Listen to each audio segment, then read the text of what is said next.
যাও ফালা তানতাজিরিস সাবাহ। ও বলবলের মানুষ, সন্ধ্যাবেলা পেয়েছো, সকালবেলার আশা করো না। কারণ সকালবেলা খবর নিয়ে দেখো, রাত্রের বেলা কত মাল্লালার সকাল দেখতে পারে নাই, হয় না? হয় না?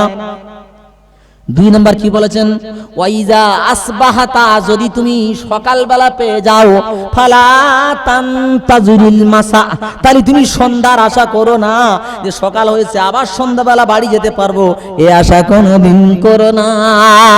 খুজ মিন সিহাতিকা লিমারাদিক, সুস্থ থাকা অবস্থায় অসুস্থর কথা স্মরণ করো। কারণ তোমার মতো কত মায়ের লাল গিয়ে দেখো বেঙ্গালোরে শুয়ে রয়েছে, মেডিকেল চিত্তরঞ্জনে গিয়ে দেখো তোমার থেকে তাগড়া তাগড়া মানুষ সব শোয়া আছে, হাত পা বাঁধা আছে, তারা ইচ্ছা করলে উঠবে খাবে, এটা তারা আর পারে না। তাই সুস্থ থাকতে অসুস্থর কথা স্মরণ করো, বেশি করে আল্লাহ জিকির করো। তারপর কি বললেন? ওয়ামিন হায়াতিকা লিমাউতিক, আর হায়াত থাকতে থাকতে কবরের কথা স্মরণ করে নাও। কারণ এখানে দল পাবে, বল পাবে, টাকা পাবে, সাফাতকারী পাবে, সবকিছু পাবে। তোমাকে ধরে নিয়ে গেলে তুমি যদি খারাপ লোক হও, তবু তোমার পিছনে লোক থাকবে না? থাকবে না। কারণ এখন তো খারাপের পেছনে লোকটা বেশি না ঠিক কম? বেশি। একেবারে হেল্পলেস কারে বলে? কবরে গেলে বোঝা যাবে, তার আগে বোঝা যাবে না। রাসূল বলতে বলে দাও, কবর ডাক দিতে বলছে আনা বাইতুল ওয়াহদা। ও বলবলিয়ার যারা সৈরাচার তোমরা শোনো, আনা বাইতুল ওয়াহদা, আমি হলাম একাকিত্বের ঘর। আমি একাকিত্বের ঘর। আনা বাইতুত তুরাব, আমি হলাম মাটির ঘর। আনা বাইতুল গুরবা, আমি হলাম একটা অজানা ঘর। আনা বাইতুদ দুদ, আর আমি হলাম পোকা মাকড়ের ঘর। আমার কাছে আসার আগে 1000 বার চিন্তা কর যে ওখানে কোনো দাদাগিরি বুজুর্গি চলবে না, ওখানে যেতে গেলে কি করে যেতে হবে, এই চিন্তাটা করে যাস, কারণ ওখানে কারোর হ্যালো চলবে না। আমরা একজন বলছে, হুজুর কবরে গেলে যদি ভুল হয় খুব পিটবে। পিটবে মানে কি? হচ্ছে হুজুর একটা কথা জিজ্ঞেস করি, অত জোরে জোরে মারে বলতেছে কবরে, তো কই উপরে থেকে একটু আওয়াজ তো শোনা যায় না? পাকা ঘরের ঘরে মারলে দুমদাম আওয়াজ পাওয়া যায়, এই কবরের ভেতরে মারে শোনা যায় না? আলম খুব সুন্দর কথা বলেছো কোচি। আলম কোচি, ওই জেনারেটরের যে কারেন্ট 220 ভোল্টেজ কারেন্ট দেখেছো? বল হ্যাঁ। আলো ওতে হাত দিলে কিরম হয় বলতো? হুজুর শর্ট লাগে, শার্ট করে ফেলে দেয়, বাবা কিছু বলে পড়ে যায়। আলো ওর উপরে কত ভোল্টেজ বলতো? বলে 11,000। ওতে হাত দিলে কি হয় বলতো? ওতে হাত দিলি মাও না, বাপও না, বাবা কিছুও না, মাল ধরবে, ওইভাবে মরবে, ভেতরে যা হবে খবর কেউ জানবে না, পুড়েই শেষ। তা শোন, দুনিয়ার মার হচ্ছে 220 ভোল্টেজের মার, মারলি বাবারে মারে করে। কবরের ভোর 11,000 ভোল্টেজের বাপের মার। কবর মার শুধু হজম করে, একটু আওয়াজ বাইরে আসবে না। এই জন্য একটু স্মরণ করে যেও সোনা। বুঝতে পারছেন আমার সোনার ভাই, আল্লাহ বন্ধু আমার। এবারে বলি, তাহলে আমরা জান্নাতে কে কে যাবো? হাত তোলে দেখান তো, কারা জান্নাতে যাই দেখি। ওই ওনার যাওয়া হলো না।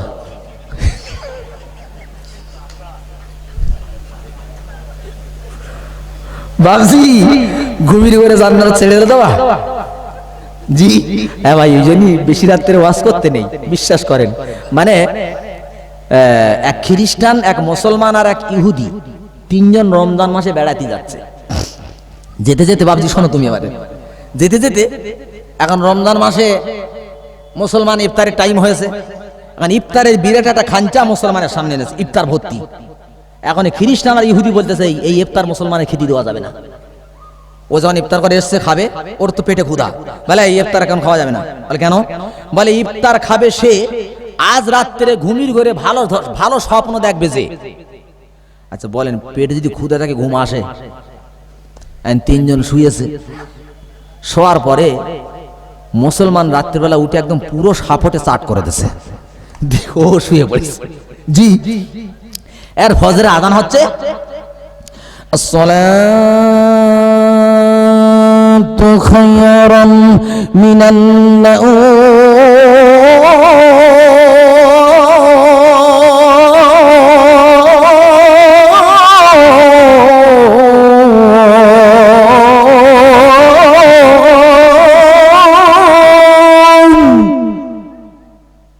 এরা ডাকতে চাই মোল্লা ওঠ সেহরি খাবিনি?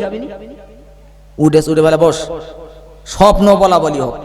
তখন একজনা বলতেছে যে আমি স্বপ্ন দেখছি যে আমার নবী এসে আমাকে তুর পাহাড়ে নিয়ে গেছে, আর তুর পাহাড়ে মুসা নবীর সাথে আমি যে কি করতেছি তোর কি বলবো ভাই, আমার থেকে ভালো স্বপ্ন আর কেউ কারোর হয়নি, অতএব আমি আজকের সব খাবো। তখন আর একজনা বলতে দুধ তরিকা তুই তো তুর পাহাড়ে, আমার স্বপ্নটা শোন। বলে কি? তাহলে আমি স্বপ্ন দেখছি যে আমার নবী ঈসা আমাকে চতুর্থ আসমানে নিয়ে গেছে, চতুর্থ আসমানে গিয়ে সেজা মস্তি, তোর আর কি বলবো, ভাষা বলা যাবে না, তবে হালিও আমি খাবো। তখন মোল্লা বলতেছে আমারটা শোন। বলে তুই আবার কি বলবি?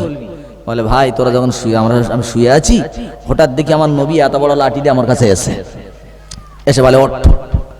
আমি উঠেছি, বলে খা। রাসূলুল্লাহ আমি খাবো? বলে খা না তো চলবে। বলে একটু রেখে দেবে, একদম রাখা চলবে না, পুরো খা। বলে ভাই সে পুরো খাওয়া হয়ে গেছে। তখন এরা বলতেছে তুই এরকম একটু একটু ডাকিস নি কেন? তাহলে দুধ তরিকা তুই তখন তুর পাড়া, তুই তখন চতুর্থ আসমানে, ডাকবো কি করে? হাল বুঝেছেন? এইখানে ঘুমিয়ে ঘুমিয়ে বাবা তুমি গিয়ে খাটে উপরে শুয়ে রয়েছো, ঘুমাচ্ছ মানে কি? মন কোথায় চিঠি আনা আছে? আর এখানে অজাচ্ছে পেঁয়াজ লেনা দেনা হারাম হয়। এখন পেঁয়াজ আর পেঁয়াজ শুনতে হবে না ভাই। পেঁয়াজ মানে সুদ, পেঁয়াজ লেনা দেনা হারাম, সুদ লওয়া দেওয়া হারাম। এখন ঘুমির করে শুনেছে পেঁয়াজ লওয়া দেওয়া হারাম, ওর অবস্থা কি হবে বলেন? সারা গ্রামে ফতা দেবে, হুজুর বলে গেছে পেঁয়াজ লওয়া দেওয়া হারাম, ধর হুজুরের রাস্তার মাথায়। বুঝতে পারছেন না? আমার শোনাচ্ছে আল্লাহ ভাই, তাহলে আমরা সবাই জান্নাতে যেতে চাই। ইয়া রাব্বুল জালাল, তুমি বলো তোমার এই জান্নাতে আমাদের একটু কোণে জায়গা করে দিও। ওই জান্নাতে যেতে গেলে কি করতে হবে আল্লাহ, এটা তুমি বলো, আমরা ইনশাআল্লাহ মন প্রাণ দিয়ে সেটাই করব। আল্লাহ বলছে দুটো জিনিস আমাকে দাও আর আমার থেকে জান্নাত নাও। কটা জিনিস চেয়েছে? Every fox must pay his skin to the furrier. অতি চালাকের গলায় দড়ি। চালাক হচ্ছে শয়তানের কাজ। আল্লাহর কাছে মনোনীত হলো তারা জ্ঞানী যারা। আপনারা জ্ঞানী হবেন, চালাক হবেন না। কারণ চালাক যখন একটু কিছুর ইঙ্গিত পায়, সব থেকে ভয় করে গাধা। কোরআন এসেছে। আর সব থেকে কর্কশ ডাক হচ্ছে লাসাউতুল হামির। হামির আসতো হুজুর, হামির। সব থেকে কর্কশ ডাক হচ্ছে গাধার ডাক। আমি দিল্লি জামাতে গেছি ভাই, এখন বুলন্দ শহরের পাশে একটা জায়গা পড়েছে, জামাতে আসি, গিয়ে দেখি আমি জীবনে গাধা দেখি না এর আগে। দেখি ঘোড়ার বাচ্চা, ঘোড়াও না আর এও না, এরকম একটা মাঝামাঝি এক একটা ডাক। তখন কোরআনের তফসিরটা মনে হচ্ছে আল্লাহ তুমি বলেছো সব থেকে খাতারনাক ডাক গাধার ডাক। এক একটা গাধার এক এক রকম ডাক, সে তোমার কানের তালা যায়। এই গাধা সব থেকে ভয় করে বেশি। জঙ্গলে যখন ভয়ের ইঙ্গিত পায়, ওর থেকে আগে ছুট কেউ মারে না। আর মুসলমানদের মধ্যে একদল আছে, যখন কোন একটু ইঙ্গিত পায় যে হয়তো পয়সা করে দিতে হবে, হুজুর কিছু বলবে, এরকম গাধা মার্কা তারা আছে, জুতো নিয়ে যে কখন পালাবে, গাধার আগেও পালাবে। আর বুঝতে পেরেছেন? চিন্তা করতেছে ঢুকিও তো এক জ্বালায় পড়লো। আসছেন আর যারা বাইরে আছে ওরা বলতেছে আমরা বাইরে আছি না বেঁচে গেছি। না ভাই, তোরা বাঁচিস নি, বরং যাদেরকে এখানে বসিয়েছে এরাই বেঁচে গেছে। জি, এবার বলেন আল্লাহ কটা জিনিস চেয়েছে? দুটো। কি আল্লাহ বলো? আল্লাহ বলতে শুনো, ইন্নাল্লাহ আশতারা মিনাল মুমিনিনা আনফুসাহুম ওয়া আমওয়ালাহুম বিআন্না লাহুমুল জান্নাত। জোরে বলেন আল্লাহু আকবার। এটা জোরে বলেন আল্লাহু আকবার।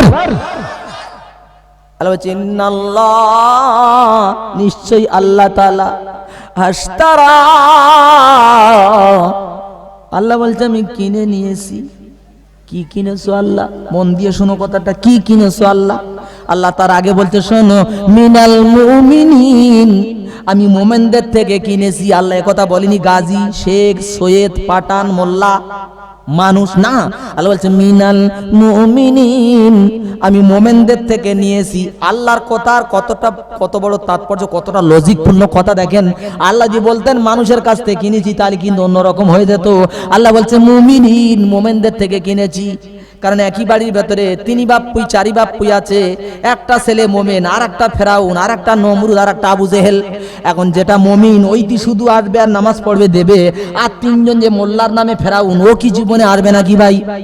ও কি জীবনে দেবে নাকি? তাই আল্লাহর কথার কতটা তাৎপর্যপূর্ণ কথা দেখেন। আল্লাহ যে মোমেনদের কাছ থেকে কিনেছি, আয় আল্লাহ কি কিনেছো?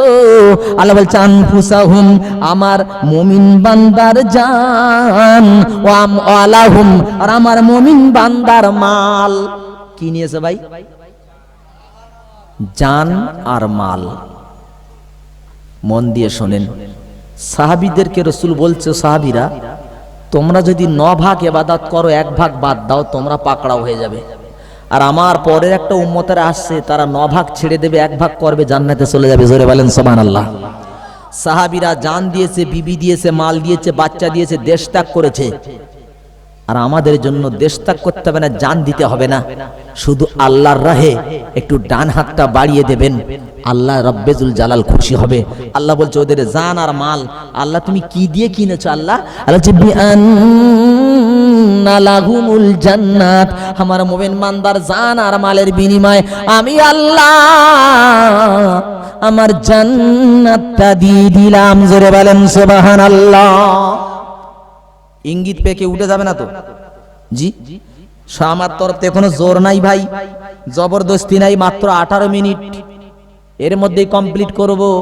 সাহাবীরা শুনতে পেল যে জান দিলে মাল দিলে জান্নাতে যাওয়া যায়। আল্লাহ বলছে নবী তুমি একটু টেস্ট করে নাও, তোমার উম্মতের মধ্যে কারা মুনাফিক চিনা যাবে। ও আল্লাহ, আমার উম্মতের মুনাফিক বলে চিল্লা দেবে, বায়াত হবে, দাড়ি থাকবে, টুপি থাকবে, তারপরে মুনাফিক। কি রকম? বলে মুনাফিক 2 জায়গায়